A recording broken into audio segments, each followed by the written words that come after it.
오늘 이 아침으로 해주신 말씀은 창세기 26장 12절부터 22절까지요.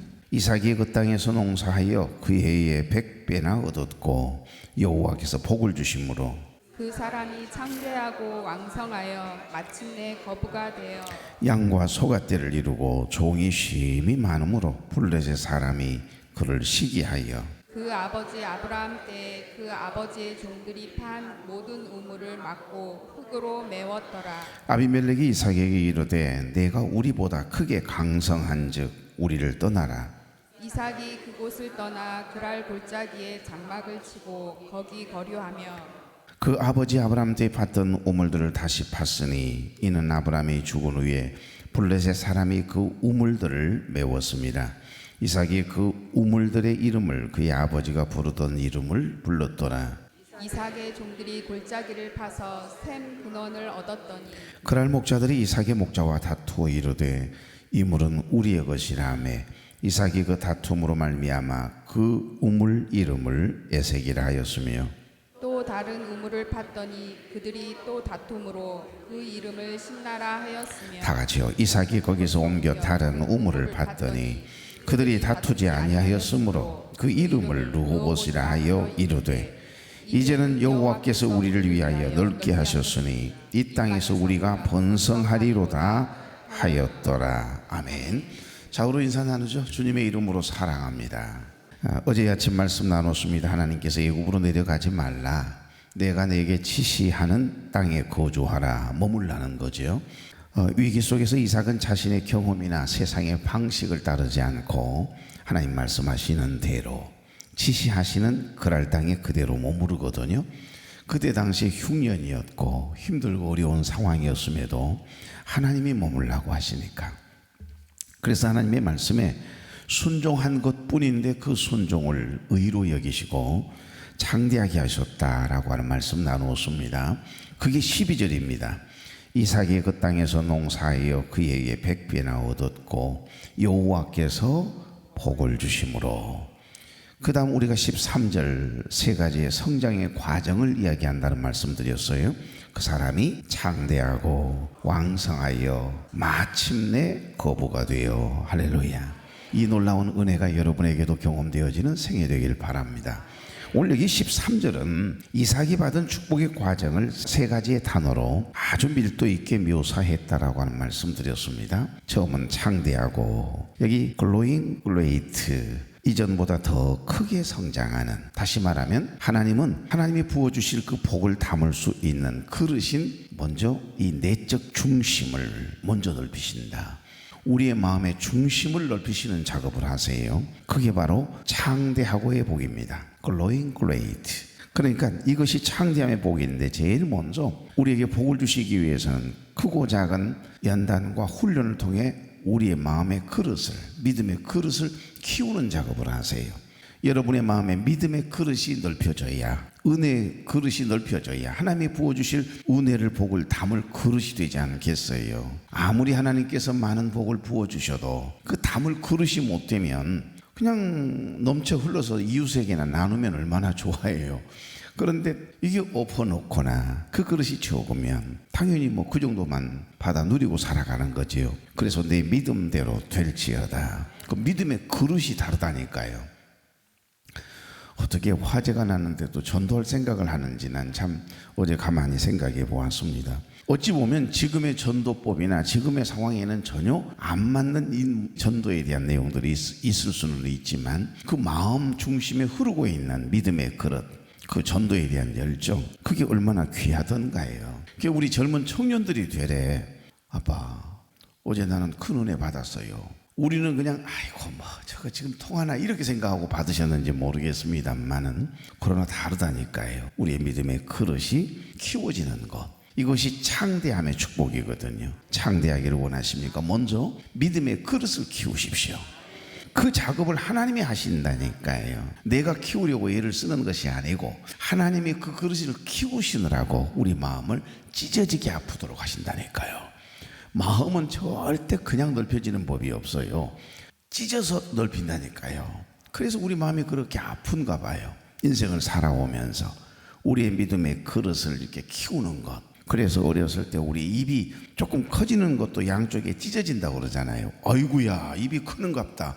부모님들은 그러셨어요. 그러면서 약을 발라주시곤 하셨는데 맞아요. 그냥 커지는 법은 없습니다. 창대하여라고 하는 단어는 그런 의미가 있고, 왕성하여, 계속해서 앞으로 나아가면서 발전하는 상태를 왕성하여 복이라 그러거든요. 한 번의 성공에 안주하지 아니하고 끊임없이 전진하는 역동적인 힘을 이야기하는 거죠. 그래서 하나님의 손길이 닿은 인생은요, 멈추지 않고 날마다 은혜 안에 전진해요. 전진해. 그게 왕성해지는 복인 줄로 믿습니다. 뒤로 후퇴하거나 멈추거나 주저앉질 않아요. 흔들릴 수는 있지만 앞으로 전진합니다. 복음의 진보를 이룬다니까요. 세 번째, 마침내 거부가 되어였습니다. Becoming very wealthy 그랬습니다. 여기 wealthy라고 하는 단어를 제가 어제 설명을 잠깐 드렸는데, 영육간의 넉넉함을 이야기하는 겁니다. 평안함을 이야기하는 거예요. 하나님이 그 안에 내주하시고 성령이 충만해지면, 은혜 충만해지면 마침내 거부가 돼요. 우리는 물질만 생각하시는데 땅을 많이 사고 높은 빌딩을 사고 높은 자리에 올라가는 것만 거부라고 생각하는데, 하나님의 기준의 거부는 그런 게 아니에요. 영적으로나 육적으로나 여러분 넉넉함을 가지고 살아가요. 평안함이 있어요. 때마다 일마다 평강 주시는 하나님. 그리고 뛰어넘어서 그 수준에 머무르는 것이 아니라 나보다는 남을 낮게 여기고 남을 구제하고 나누고 이렇게 베풀 수 있는 풍요로운 상태, 이걸 포괄적으로 표현할 때 사용되어지는 단어를 very health, 매우 큰 넓은 그런 마침내 거부가 됐다. Becoming very wealthy. 오늘 영어 성경에 보니 그렇게 되어 있네요. 보니까 오래전 심각한 마음의 병을 앓고 있었던 한 청년이 있었습니다. 제가 그 청년의 간증을 읽은 기억이 있습니다. 그는 어린 시절에 부족한 것들이 너무 많고 도대체가 너무너무 가난해요. 뭔가 해보고 싶어도 해볼 수 없는 결핍에 사로잡히거든요. 그리고 어쩌다 말고 힘을 내서 뭔가 좀 모아서 해보려고 하면 거듭된 실패로 인해서 극심한 불안함이 찾아오고, 이러다 또 실패하면 어떡하나 그런 자괴감이 들기도 하고, 그러다 말고 이 청년이 공황장애에 시달리게 되거든요. 그의 내면은 쩍쩍 갈라진 거북이 등처럼, 논바닥처럼 메마른 영적인 흉년의 땅과 같았습니다. 세상의 그 어떤 치료나 심리학 서적도 상담도 그의 근본적인 갈증을 채워주지 못했고, 정신과 의사 선생님의 진단을 받고 약을 먹었지만 치료가 안 돼요. 그래서 너무너무 마음이 막 불안하고요. 공황장애가 심했을 때는요, 그 불안함이나 아니면 호흡이 안 된다고 그래요. 그래서 가슴이 터져버릴 것처럼, 가벼운 게 아닙니다. 여러분, 공황장애 그러는데 조울증 마찬가지입니다. 내가 내 손인데 내 손을 올릴 수가 없다니까요. 한마디로 이야기하면 에너지가 고갈된 거거든요. 삶의 의미를 잃어버립니다. 그러다가 너무너무 고통스러우니까, 견디기가 어려우니까 어느 날 밤 더 이상 버틸 힘이 없어서 삶을 포기하려던 심정을 가지고 죽어야겠다. 길을 이렇게 걸어가던 중에 힘없이 말이에요, 우연히 열려있는 한 작은 교회가 눈에 들어와요. 길 가다가 밤새 걷는 겁니다. 밤새 걷다가 말고 그만 시골 교회에 그 새벽 예배가 드려지는 예배당이 불 켜져 있는 겁니다. 그래, 그곳으로 들어가서 예배를 드렸어요. 마침 그날 목사님께서 선포하신 말씀이 오늘 본문이었습니다. 여호와께서 복을 주심으로 그 사람이 창대하고 왕성하여 마침내 큰 거부가 되었다, 이 내용이었어요. 근데 그 순간 이 청년의 마음에 번개 같은 깨달음이 스쳐 지나가는 거예요. 내가 내 마음의 기근을, 쩍쩍 갈라진 내 마음을 내 힘으로 채우려고, 무엇인가 이 세상의 것으로 채우려고 발버둥을 치느라 이토록 불안함이 있었구나. 내 인생의 복의 근원은 내가 아니라 하나님이시구나. 어린 시절에 신앙생활을 했던 그 기억 때문에 그 예배당에 오늘 예배 드리고 사실은 목숨을 끊기로 작정하고 지금 걷고 있는 건데, 그날 선포되어지는 말씀, 여러분, 죽음을 앞에 둔 사람에게 이삭이 100배의 축복을 받았다는 말씀이 무슨 은혜가 되겠어요. 장대하고 무슨 마침내 큰 거부가 됐다라고 하는 말, 나 지금 망했거든요. 죽고 싶거든요. 그런데 그게 무슨 은혜가 되겠어요. 그런데 이상해, 하나님이 하시니까. 마음을 지으신 하나님께서 그 마음을, 청년의 마음을 다 깨닫게 하시고 붙잡아 주시니까 이거구나. 세상에 복의 근원은 하나님이신데 하나님으로 내 마음을 채우려고 했어야 했는데 내가 인생을 잘못 살았구나. 그 순간 깨달아지는데 이 청년은 그 자리에 그냥 무릎을 꿇고 통곡을 하거든요.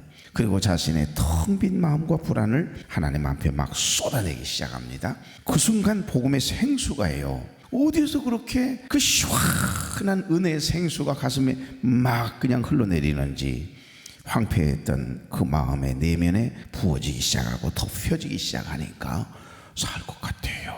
그날 이후에 이 청년의 삶은 놀랍게 변하거든요. 환경은 전혀 바뀌지 않았는데 그의 내면이 하나님 한 분만으로 채워지니까, 은혜로 채워지니까 하나님 안에서 먼저 창대하여지기 시작했고 치유되고 놀랍게도 회복되기 시작했습니다. 이게 창대하여 복입니다. 믿음의 그릇을 키우는 거예요. 은혜의 그릇을 키우는 거예요. 하나님이 하신 거죠.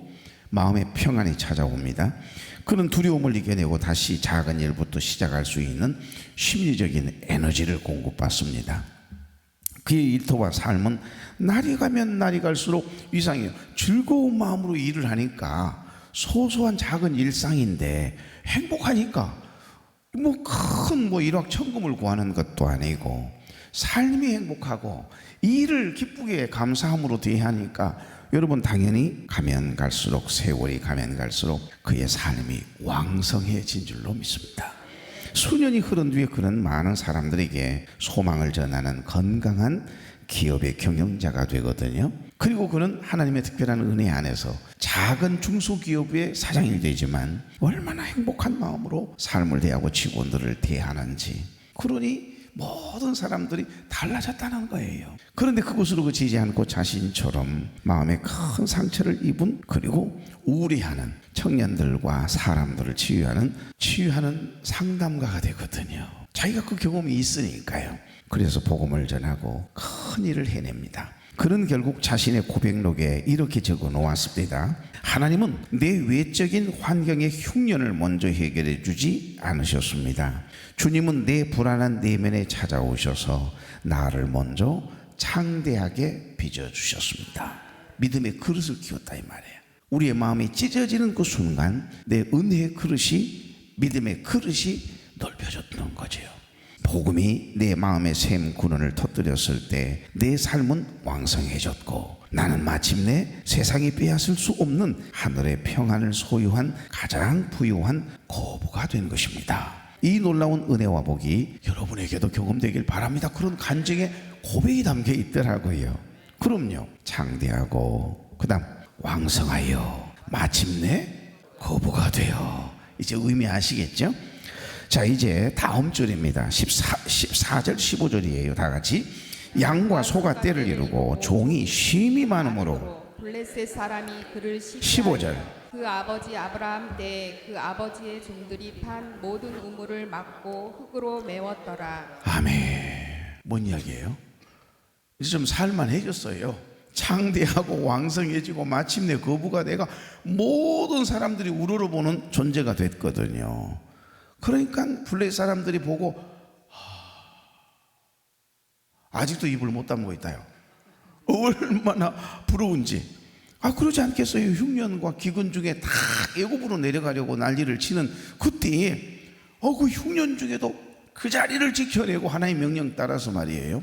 그리고 그가 섬기는 여호와 하나님만을 의지하고 살아가는 이 이삭과 이삭의 가족이 이거 큰 거부가 되고 오히려 이 가뭄의 흉년의 100배의 복을 받는 모습을 직접 목도한 블레셋 사람들이 배가 아파서 그날부터 댕굴댕굴 굴렀다는 거라요. 문제가 생겼어요.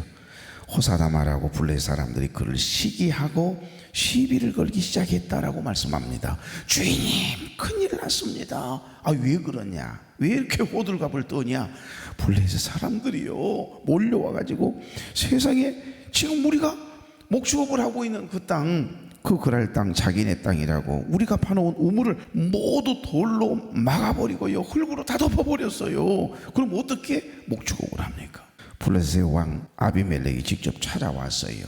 그러면서 안 되겠다 싶었던지 내가 우리보다 크게 강성한즉 지금 당장 떠나라. 떠나가래요. 얼마 전만 해도 히브리 사람 아내를 건드리면 퇴의 문이 닫히고 저주가 흐른다라고 하는 것 때문에 불안한 나머지 그를 건드리는 자는 바로 즉각 사형하겠단 말이지. 이 명령을 내렸던 사람이잖아요. 그런데 그만 이게 이삭이 큰 거부가 되고 하는 일마다 잘 되니까 시기하고 질투하던 이 블레셋 왕 아비멜렉이 불안했던가 봐요. 이삭이 부자가 되어 강해지니까 미운 겁니다. 아니요, 더 정확히 말씀하면 불안했겠지요. 두려웠겠지요. 하지만 이삭은 하나님을 경외하는 사람이 아닙니까? 속상하지만 너무 억울하지만 싸움 대신에 양보를 선택합니다. 이삭은 모든 가족을 식솔들을 데리고 그랄의 높은 골짜기로 이렇게 터전을 옮기거든요. 그랄 골짜기에 장막을 치고 블레셋 사람들이 메워버린 오래전에 아버지 아브라함이 파두었던 우물을 다시 다 파거든요. 그런데 감사한 것은 주인 이삭의 성품을 하인들도 따라가나 봐요. 그 부모의 성향을 따라가는 것처럼 그 목회자의 성향을 결국에는 교회는 따라가는 거잖아요. 거의 닮아가는 거거든요. 자연스럽게 따라가는 겁니다. 그러니까 주인 이삭의 뜻에 따라서 종들이 불평 한마디를 하지 않고 그 애써서 파놓은 그 우물을 지금 빼앗김 당했잖아요. 그리고는 더 좋지 않는 척박한 땅이라고 생각하는 그랄 높은 지역으로 이렇게 올라왔는데도 어느 누구 하나 불평하는 이가 없어요. 더 감사한 것은 이전보다도 더 좋은 물이 확 터진 거예요. 종들이 기뻐가지고 그냥 덩실덩실 춤을 추면서 주인님, 아싸, 너무 더 좋은 우물이 터졌어요. 이전의 우물보다 훨씬 좋아요. 이러니 얼마나 행복했겠어요. 이삭도 이 모습을 보면서 하나님께 감사를 드립니다. 그때 그들이 억울하게 우리를 공격하고 우리의 우물을 빼앗고 힘들게 했을 때 내가 싸우지 않고 양보했더니 하나님이 은혜를 주시는구나. 하지만 이 기쁨도 잠시. 이번에는 블레셋 아비멜렉 왕이 종들인 그날 목자들이 몰려와 가지고요 또 한바탕 난리를 칩니다. 이 우물도 자신의 것들이래. 그러면서 억지를 부리면서 또 메꿔버리고 빼앗아 버립니다. 여러분, 이삭은 이 우물의 이름을 뭐라고 지었다고요? 에색이라고 지었네요. 20절입니다. 그날 목자들이 이삭의 목자와 다투어 이르되 이 물은 우리의 것이라 하며 이삭이 그 다툼으로 말미암아 그 우물 이름을 에색이라 하였으며. 아멘. 이 에색은 이 우물 때문에 다투었다, 그런 뜻입니다. 그러니까 이삭은 하나님의 사람으로서 이웃과 다투는 것보다는 양보하는 것을, 그냥 져주는 것을 선택하거든요. 그걸 하나님이 기뻐하신다는 걸 너무너무 잘 알아요. 여러분, 누구와 절대 싸우지 마십시오. 다투는 거 하나님이 기뻐하지 않으십니다. 특별히 형제와 다투는 것, 혈육과 다투는 것 제일 싫어합니다. 그러니까 아무리 못된 짓을 한 암몬 족속이어도요, 모압 족속이어도요, 사촌 혈육이잖아요. 그들과 싸우지 말라고 하나님 이야기하시거든요. 그럼에도 불구하고 사사건건 방해를 놓고 힘들게 하고 시비를 걸고 못된 짓을 하거든요. 하물며 저 뒤에 처져 있는 노약자들, 여인들, 어린아이들, 세상에 그 행진하고 있는데, 광야길 행진하고 있는데 뒤에서 등쳐먹는 사람들이 이 못돼 먹은 혈육들이었어요. 그럼에도 불구하고 용서해라, 화목해라, 계속해서 형제간에 싸우는 것을 하나님 막으셨거든요. 그래서 가만둔 겁니다. 다윗 때도 마찬가지입니다. 그런데 해도 너무너무 기회를 주는데도 회개하기는커녕 형제간에 우애를 저버리고 잘못된 일을 자꾸 저지르니까 하나님께서 흔적도 없이 공중분해시켜버리지 않습니까? 에돔 족속 보십시오. 에서의 후손 아닙니까? 아예 없애버리세요. 그리고 결국에는 야곱의 후손 이스라엘에 흡수되게 만들어요. 결론은요, 에돔은 사라져버리거든요. 그러니까 하나님이 참고 또 기다린다는 거. 그러니까 하나님께 왼수 갚는 것은 맡기는 거예요. 절대 여러분 상대하거나 싸우지 마십시오. 교회 아니든 가정에서든 이웃과든 직장에서든 절대 그리스도인들은 싸우서는 안 돼요. 싸우면 안 돼요. 싸우면 여러분 행복합니까? 승자는 없습니다. 둘 다 상처받아요. 그리고 싸우면 싸울수록 뭔가 부딪혀야 싸움이 일어나는 것이지, 한 사람은 계속해서 막 억지를 주장을 해도 한쪽에서 허하고 웃어버리면 절대 싸움은 안 일어나요. 지쳐서 사라져요. 그런 거예요. 오늘 여기 보니까 이삭이 하나님의 사람으로서 이웃과 다투는 거, 이것보다는 양보하는 것을 하나님이 더 기뻐하신다는 걸 너무 잘 알기에 이번에도 양보하고 장막을 또 옮기거든요. 생각해 보십시오. 지금 가장입니다. 식솔들이 몇백 명이에요. 그 모든 식솔들에게, 종들에게 이게 무슨 창피입니까? 우리 주인님은 힘이 없어서 날마다 저렇게 진다고 양보로 보겠습니까? 졌다라고 생각하는 거죠. 우리의 주인은 약하다고 생각하는 거죠. 그런 체면을 불구하고 하나님이 원하시는 것을 선택했던 이삭이거든요. 속에서는 불이 납니다. 그리고 끊임없이 너는 바보라고, 너는 겁쟁이라고, 마귀는 계속해서 여러분 이삭을 찾아와서 속삭이지 않았겠어요? 우리가요 때로는 막 억울하고요, 내가 약해서 만약에 양보해야만 하고 졌을 때 수도 없이 이 어둠의 세력인 마귀와 사단은 여러분에게 찾아와서 계속 속삭이거든요. 야, 너도 내질러버려, 또 할 말이 있잖아. 그런데 여러분, 그건 성령의 음성이 아니에요. 이 마귀가 주는 음성인데 그걸 탁 붙잡으면 그래 더 이상 못 참겠다 이러면서 뒤들면 그 큰일 나거든요. 그 마귀가 원하는 건 그겁니다. 예수님이 십자가를 짊어지시고 이제 옆에서 자꾸 왼쪽의 강도가 자꾸, 죄송합니다, 이해하시려면 종해질이라 그러잖아요. 종해질이 막 야구를 올린단 말입니다. 야, 네가 하나님의 아들이면 니도 구원받고 우리도 좀 구원받자. 이 죄를 지어서 당연히 지금 죄값을 받고 있는 그 왼쪽 강도가 말이에요.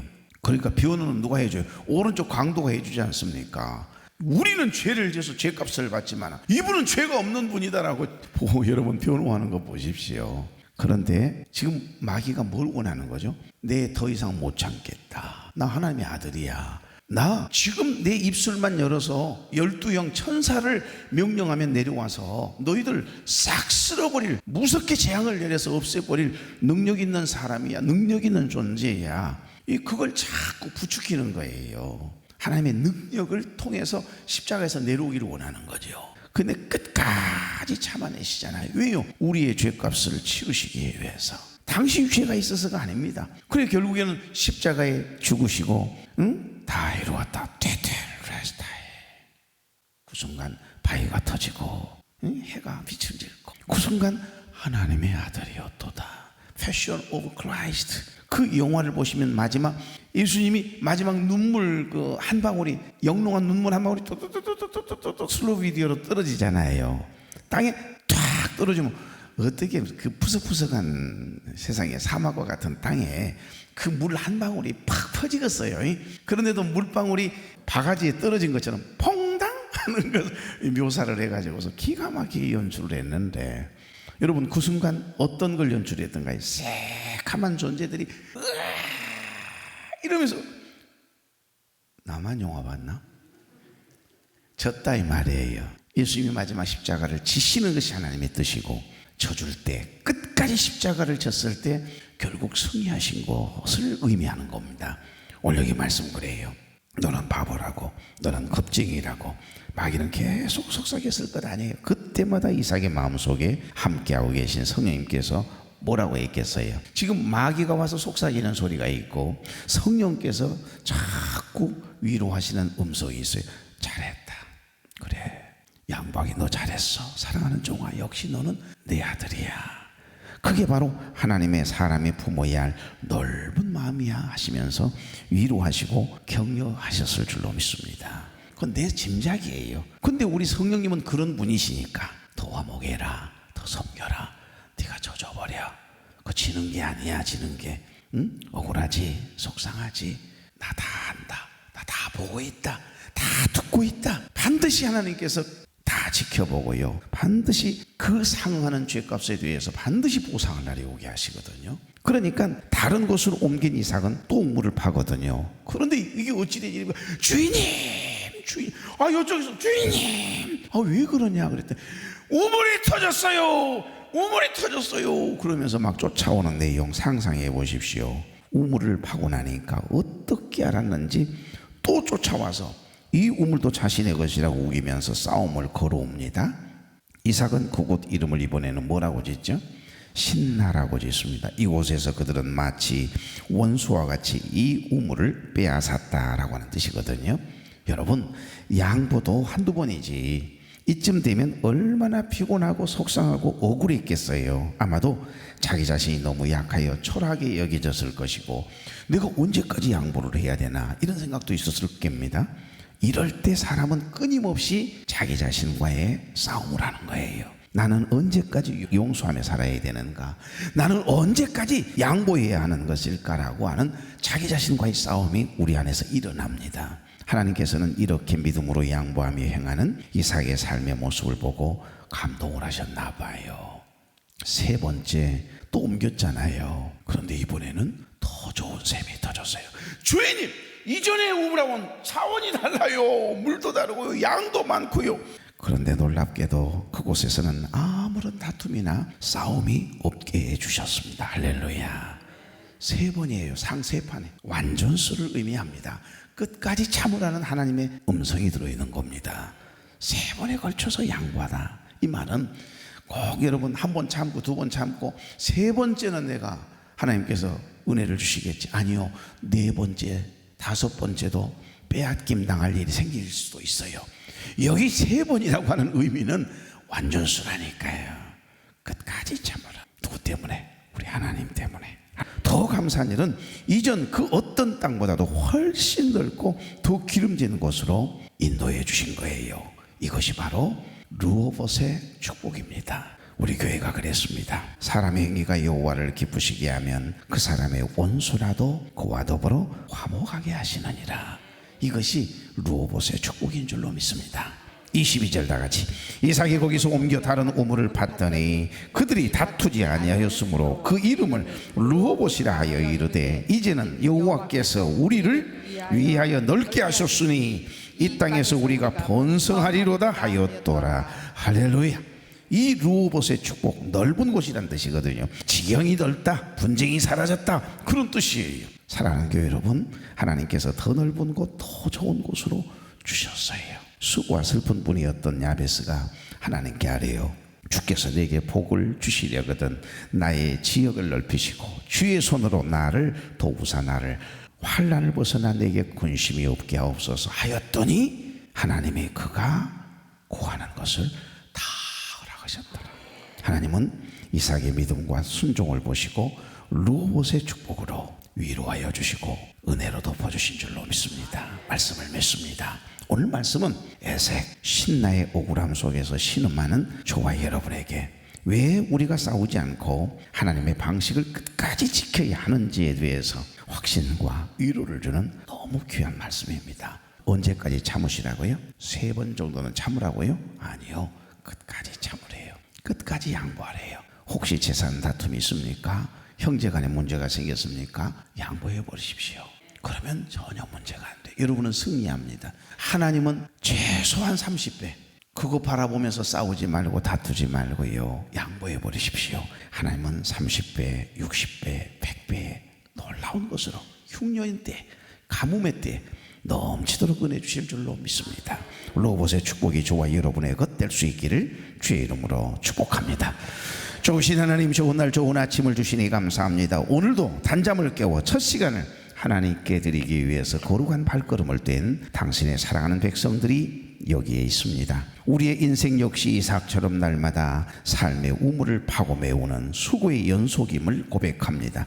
믿음으로 살아보려고 외치는데도 주변의 시기와 질투와 억울한 일로 마음이 무겁고 지칠 때가 종종 있었습니다. 그러나 이 모든 애색과 신나의 과정이 우리에게 더 넓은 르호봇을 허락하시기 위한 하나님의 선하신 계획, 섭리가 있음을 깨닫게 하시니 감사합니다. 빼앗기고 쫓겨나는 순간에도 세상과 맞서 싸우지 않게 하시고 하나님의 방식을 따랐던 이삭의 관용과 온유함으로 저들을 대하게 하시고 그 마음을 우리에게도 주셔서 마침내 거부가 되게 하신 것으로 그치지 아니하고 르호봇의 축복을 받아 누렸던 이삭의 복을 받아 누리는 우리가 되게 하옵소서. 원치 않는 질고로 인하여 병상에 누워있는 우리 교우들, 혈육들, 자녀들 찾아가 주시고 치료하시고 회복시켜 주시고 투병 중에 있는 사랑하는 우리 모든 교우들, 자녀들 주께서 힘주시고 이겨낼 힘을 더해 주시고 회복시켜 주시옵소서. 감사하며 예수님의 이름으로 축복하며 기도하옵나이다. 아멘. 나 지금은 비록 땅을 버타며 살지라도 내 영혼 저 하늘을 디디며 사네. 내 주님 계신 눈물 없는 곳 저 하늘에 숨겨둔 내 소망 있네 보고픈 얼굴들 그리운 이름들 많이 생각나 때론 가슴 터지도록 기다려지는 것 내 아버지 너른 품날 맞으시는 저 하늘에 쌓둔 내 소망 있네 주님 그 나라에 이를 때까지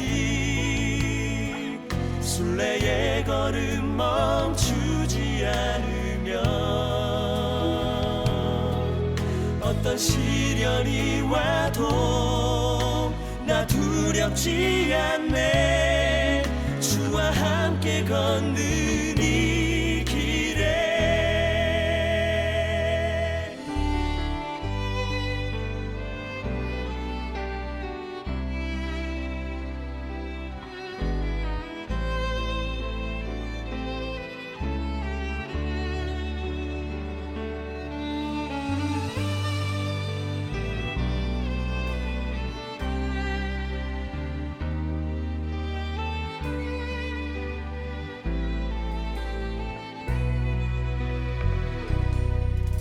나 지금은 비록 땅을 벗하며 살지라도 내 영혼 저 하늘을 디디며 사네 내 주님 계신 눈물 없는 곳 저 하늘에 숨겨둔 내 소망 있네 보고픈 얼굴들 큰 이름들 나 많이 생각나 때론 가슴 터지도록 기다려지는 곳 내 아버지 너른 품날 맞으시는 저 하늘에 쌓둔 내 소망 있네 주님 그 나라에 이를 때까지 순례의 걸음 멈추지 않으면 어떤 시련이 와도 나 두렵지 않네 주와 함께 걷는 이 길에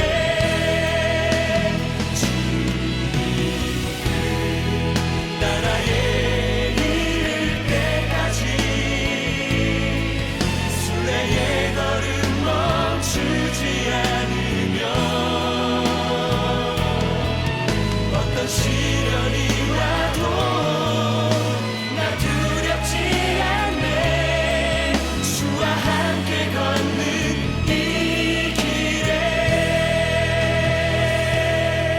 주와 함께 걷는 이 길에 주와 함께